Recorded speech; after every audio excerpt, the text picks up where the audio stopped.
Olá, tudo bem? Aqui é o Jordão Moreira do Descomplica SMS e nesse vídeo eu vou falar para vocês um pouco qual é a forma que você deve fazer para interpretar os anexos da NR15, Atividades e Operações Insalubres, tá ok? Bom, antes da gente começar aqui, eu vou te pedir para dar o seu like, se inscrever no nosso canal, né, ativa o sininho para receber as nossas notificações. Sempre que o Descomplica SMS fizer um vídeo novo e que seja do seu interesse, você vai receber e vai poder se inteirar, né, de todas as informações relacionadas à segurança do trabalho, meio ambiente, sistema de gestão integrado e, eventualmente, a gente pode até falar também um pouco sobre gestão de projetos aplicado à segurança do trabalho. A gente pode tentar fazer, assim, uns temas dessa forma. Se você tiver interesse, só escreve aqui nos comentários que eu vou analisar e obviamente, vou te responder. Eu entro em contato conosco através das nossas redes sociais, a gente manter esse contato direto. Bom, então, o que a gente pode falar um pouco sobre a NR15? Né? A NR15, basicamente, ela vai nos indicar quais são as atividades ou quais são as condições que são passíveis, que são consideradas como atividades e operações insalubres. Ou seja, são aquelas atividades e aquelas operações que, caso um trabalhador esteja exposto no longo do tempo, ele pode vir a criar algum tipo de doença ocupacional, por exemplo, né?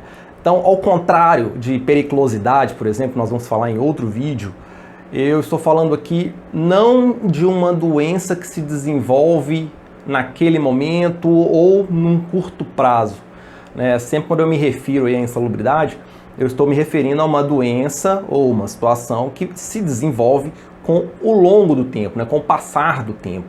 Então, é no médio e longo prazo, né? Então, se você ficar exposto aí, por exemplo, a uma concentração de ruído acima de 85 decibéis por 12 horas durante uma semana, né? 90 decibéis, por exemplo.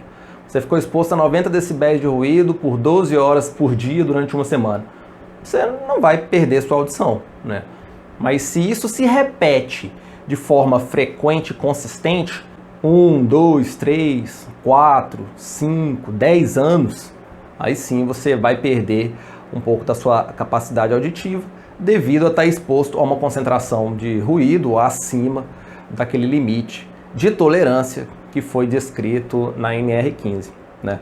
Lembrando que os limites de tolerância descritos na NR15, quando a NR15 surgiu em 1978, né, quando ela foi publicada pela primeira vez, basicamente, não só o do ruído, mas de todos os outros agentes, né, basicamente era uma cópia, né, vamos chamar assim, dos limites de tolerância dos agentes americanos, né? No caso, o Brasil, simplesmente, o Ministério do Trabalho na época, né, copiou os limites de tolerância dos agentes provenientes da CGEH dos Estados Unidos e trouxe aqui para o Brasil, né? A diferença é que a CGEH ela atualiza os seus limites de tolerância com uma periodicidade muito maior do que nós fazemos aqui, né? Então, se você for pegar a NR15 e for estudar alguns dos seus anexos, você vai observar que tem alguns anexos que não sofrem atualização desde 1978, né? Ou alguns agentes, principalmente os agentes químicos, eles não sofrem atualização desde a época quando foram publicados, em 1978, é bastante tempo isso aí,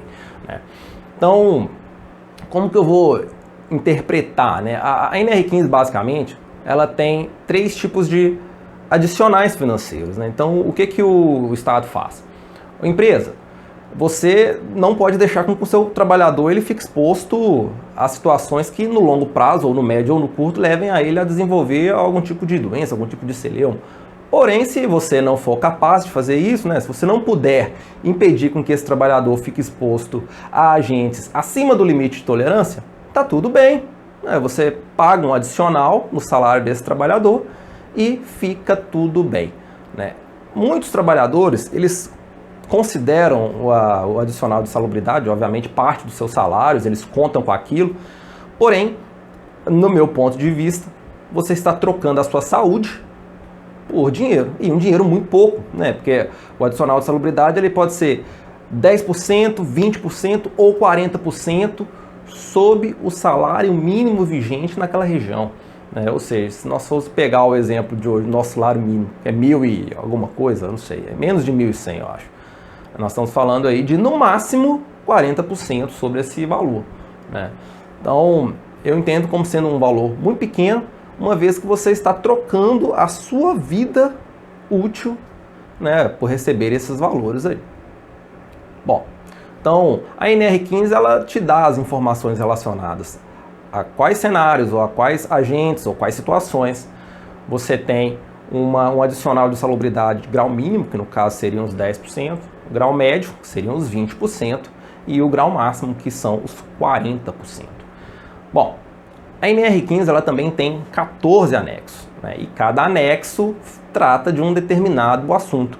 E o que é importante é que a forma de você analisar esses anexos para determinar se a exposição àquele determinado agente ela é considerada como insalubre ou não, vai depender do anexo. Então, existem anexos que eu tenho um limite de tolerância, e aí eu vou fazer uma avaliação que é considerada quantitativa, ou seja, eu vou mensurar, eu vou medir, né? Então, eu vou fazer uma dosimetria de ruído, vou fazer uma dosimetria de vibração, ou vou fazer uma avaliação química, né? Então, eu vou medir. Então, essas são as avaliações, são os anexos cuja insalubridade é dada através de uma avaliação quantitativa. Existem outros que o simples fato de você já estar no ambiente, naquela situação, já é caracterizado como insalubre, né? No caso, é a avaliação que é considerada como qualitativa. Você não necessariamente, você não precisa medir, né, para considerar aquilo como insalubre ou não. Então vamos analisar os anexos, vamos identificar quais são aqueles anexos cuja insalubridade é dada através de avaliação quantitativa e quais anexos a insalubridade é dada, né, caracterizada através de uma avaliação qualitativa.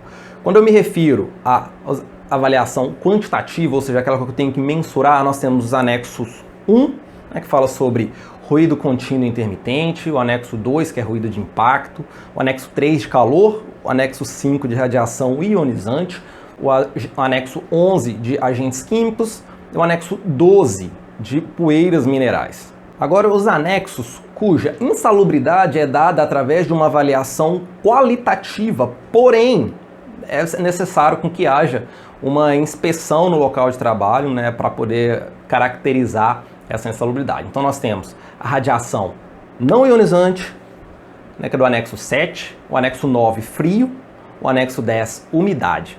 E nós temos, para finalizar, os anexos 6, né, que é trabalho sob condição hiperbárica, 13, agentes químicos, porém, é diferente do anexo 11, que nós havíamos falado que é quantitativo. Nesse caso, nós não temos limites de tolerância, e os anexos 14 são os agentes biológicos, né? Esses três anexos, 6, 13 e 14, a simples atividade, as atividades descritas nesses anexos, por si só já são caracterizadas como insalubre. Ou seja, a insalubridade ela é inerente às atividades que são desempenhadas conforme descritos nos anexos desta NR. Ou seja, mesmo que eu utilize o meu EPI, ou mesmo que eu utilize todos os EPCs à disposição e que eu consiga, né? Porque a NR15 ela me diz o seguinte, né, que o adicional de insalubridade ele é válido a partir do momento que eu não tenho como impedir com que o trabalhador ele fique exposto àquele agente acima do seu limite de tolerância descrito nos seus anexos. E caso eu consiga suprimir, né, aquela exposição acima daquele limite de tolerância, cessaria aquele adicional de insalubridade. Ou seja, né, vou dar um exemplo do ruído, que é o mais simples, é o mais comum. Se eventualmente o meu trabalhador está exposto a uma concentração acima de 85 decibéis por uma carga horária maior do que 8, por exemplo, né, teoricamente ele deveria receber sua adicional de insalubridade. Porém, se eu forneço, né, meios para evitar com que o trabalhador ele fique exposto a essa intensidade de ruído acima desse limite de tolerância, esse adicional ele se cessaria. Ou seja, se for lá fornecer um protetor auricular para o trabalhador, o adicional de insalubridade ele não seria mais necessário. No caso dos anexos 6, 13 e 14, que foram esses que eu acabei de falar, dessa avaliação qualitativa, né, eu não consigo fazer isso, porque a insalubridade ela é inerente às atividades, não ao meio, né, como um todo.